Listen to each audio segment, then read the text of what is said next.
চারজন সন্তান কোরআনের হাফেজ, মহিলা তো কবরে গেছে, এর স্বামী কোথায়? মসজিদের ইমাম বলতে আছে, হুজুর স্বামী অনেক আগেই মারা গেছে, মারাত্মক অসুস্থ হয়ে দুনিয়ার থেকে বিদায় হয়ে গেল। মহিলাটা বিধবা হয়ে গেছে, ছোট বাচ্চাগুলা একেবারে ছোট, দুইটা ছিল একটু বড়, দুইটাই তখন মাদ্রাসায় পড়ে। আমি আমার চোখ দিয়ে দেখছি মহিলাটা ফজরের টাইমে মানুষের দোকানে দোকানে গিয়া কেতলি ভরে ভরে পানি পৌঁছায় দিত। ওখান থেকে 2-4 টাকা যা পাইতো ওগুলা জমা করে করে হালাল টাকা সন্তানের পিছনে ব্যয় করত। যেই দিন ইন্তেকাল করবে তার 1 সপ্তাহ আগে, কেমন মৃত্যু, পবিত্র জুমার দিন, তাও জুমার নামাজের আগে আগে মরণ। আল্লাহু আকবার। ইমাম সাহেবকে বলা হইল যেভাবে হোক 4টা ছেলেকে খবর দিয়ে বাড়িতে নিয়ে আসেন। ওরা তখন চট্টগ্রাম পড়তো, 4টা ছেলেকে খবর দিয়ে বাড়িতে নিয়ে আসলো। আসার পরে দেখতে আছে মা বিছানায় পড়ে আছে, চোখ বন্ধ হয়ে গেছে। ওয়াজাআত সাকরাতুল মাউত, মৃত্যুর যন্ত্রণা শুরু হয়ে গেছে। প্রত্যেকটা মানুষের ভিতরে মৃত্যুর যন্ত্রণা, মৃত্যুর সময় হবে কি হবে না, মৃত্যুর যন্ত্রণা যখন শুরু হয়ে গেল, এবার বড় সন্তানটার নাম হলো আব্দুল্লাহ। আব্দুল্লাহ তখন মায়ের মাথার পাশে বসে বলল, মায়ের মাথায় হাত বুলায় দিয়া বলে, ও মা, টেনশনের কোনো কারণ নাই, আমি আপনার মাথার কিনারায় বসে বসে সূরা ইয়াসিন তেলাওয়াত করি। সূরা ইয়াসিন তেলাওয়াত করতেছে, মা খুব শান্তি পাইতেছে।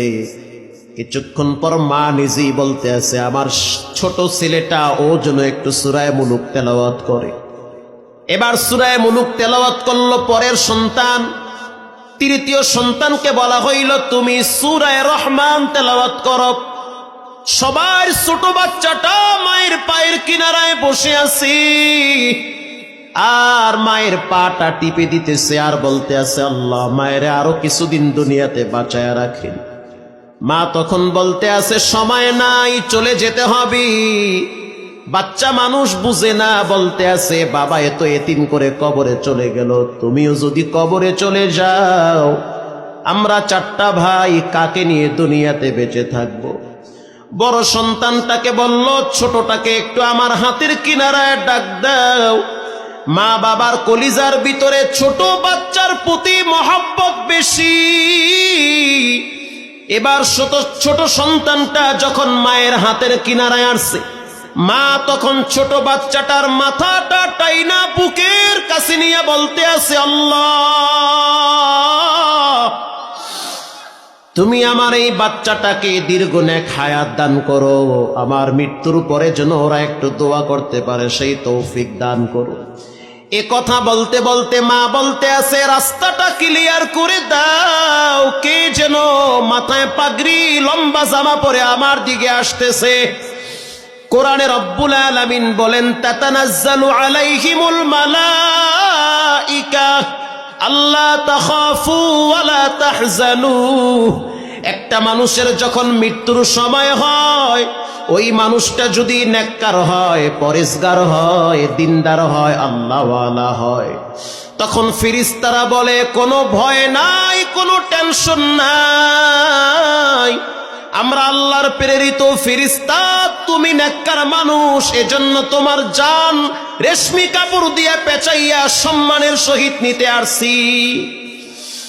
এবার মা যখন বুঝতে পারলো সন্তান বাচ্চাগুলা তারা মায়ের জন্য কাঁদতেছে, তখন মা বলতে আছে, আমি আল্লাহর জিম্মায় তোমাদেরকে রেখে গেলাম। মা ডান দিকে মাথা ঘুরায়া কালেমা পড়তে পড়তে বিদায় হয়ে গেল। জুমার নামাজের পরে জানাজার নামাজ কে পড়াবে? এলাকার মানুষ, বাদ ভাঙ্গা জুয়ার, হাজার হাজার মানুষ গেল 4 জন কোরআনের হাফেজের মায়ের জানাজা পড়ার জন্য। স্থানীয় ওলামায়ে কেরাম বলল, যেহেতু মহিলা মানুষ, বেশি মানুষের জানাজার প্রয়োজন নাই, তাড়াতাড়ি দাফন দিয়ে দাও। এবার জানাজা কে পড়াতে যাবে? সবাই মিলে বলল, বড় সন্তান সামনে দাঁড়াও। বড় সন্তান সামনে দাঁড়াইলো, প্রথম তাকবীর দেওয়ার পরে বেহুশ হয়ে গেছে। এলাকার মানুষ চিন্তা করলো কি হইল, প্রথম তাকবীর দিল, মাটিতে পড়ে গেল, সেন্সলেস হয়ে গেছে। আবার যখন তাকে মাথায় পানি দিয়ে তেল লাগায়া দিয়া স্বাভাবিক করা হইল, প্রশ্ন করা হইল কি হয়েছে, কেমন এমন করতেছেন?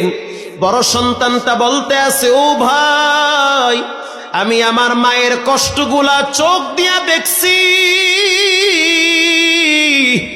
এই মহিলাটার পেটে আমি লম্বা সময় ছিলাম, আমি আমার মায়ের পা দিয়া লাথি মাইরা কত কষ্ট দিয়েছি পেটের ভিতরে।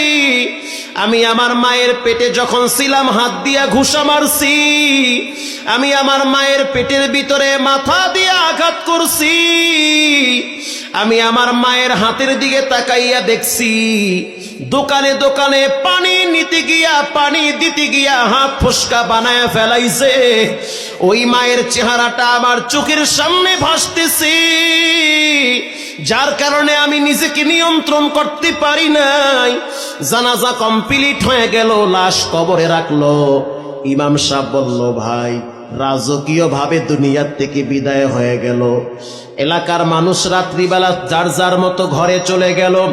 ভোর রাত্রে আমি তাকায় দেখলাম মসজিদের বারান্দায় 4টা ছেলে 4 কোনায় দাঁড়িয়ে গেছে তাহাজ্জুদ নামাজে। কেমন জীবন তাদের, আর তোমার জীবন কেমন শুনে নাও।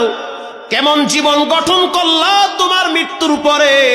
2-4টা ছেলে মেয়ে যে দিল খুলে দোয়া করবে সেটাও তো পাওয়া যায় না। আপনার সন্তান স্কুলে পড়বে, কলেজে পড়বে, ভার্সিটিতে পড়বে, কোনো অসুবিধা নাই, কেন পড়বে না? ডাক্তার দরকার, প্রফেসর দরকার, ইঞ্জিনিয়ার দরকার, কিন্তু খবরদার ছেলে মেয়েগুলাকে কোরআনের শিক্ষা থেকে দূরে সরানো যাবে না। এজন্য ভাইরা আমার, এখানে অনেক মানুষ আছেন যারা নিজের হাতে নিজের আব্বারে কবরে রাখছেন। এই মুহূর্তে বাবার চেহারাটা চোখের সামনে ভাসতেছে, মায়ের চেহারা ভাসতেছে। মা বাবার জন্য দোয়া করেন আর জিহ্বা লড়ায়া লড়ায়া পড়েন, রব্বিরহামহুমা কামা রব্বায়ানি সগীরা। আল্লাহু আকবার। মা বাবার জন্য দিল খুলে দোয়া করেন আর কোরআন তেলাওয়াত করেন, আল্লাহর রাস্তায় দান করেন। পুরা মজমার ভিতরে অনেক মানুষ বসা আছেন, এমন এতিম সন্তান। আল্লাহর রাসূল বলেন, কেউ যদি মা বাবার দিকে নেক নজরে তাকায় তার আমলনামায় নেকি জমা হয়। মাঝে মাঝে বুড়া মা বাবার দিকে শুধু তাকায়া থাকবেন, উনি আমার মা, লম্বা টাইম পেটে ধারণ করছে, শীতের ভিতরেও পায়খানা প্রস্রাবের খাতা মা জননী নিজের হাতে পরিষ্কার করছে। এই ঠান্ডার ভিতরে যদি আপনি বয়স্ক মানুষ বিছানায় প্রস্রাব পায়খানা করে দেন, আপনার স্ত্রী কয়েকদিন পরিষ্কার করার পরে আর করবে না, অধৈর্য ফিল করবে। কিন্তু আপনার মা বাবা, বিশেষ করে আপনার মা, দীর্ঘদিন পর্যন্ত নিজের হাতে আপনার অপবিত্র প্রস্রাব পায়খানার খাতাগুলা পরিষ্কার করেছে ঠান্ডার ভিতরে। আল্লাহর রাসূল বলেন, ক্বালা হুমা জান্নাতুকা ওয়া নারুকা। পৃথিবীর মানুষ মায়ের পায়ের নিচে জান্নাত রাইখা দিছি। জান্নাত যদি খুঁজতে হয় তো মায়ের পায়ের নিচে জান্নাত তালাশ করো। আল্লাহু আকবার। রাসূলুল্লাহ বলেছে, মন চায় মানেন, না মন চায় বাদ দেন, যেমনে মনে চায় হেমনি চলেন। তবে মা বাবার খেদমত করলে দিলের ভিতরে একটা শান্তি আছে না নাই? শান্তি আছে।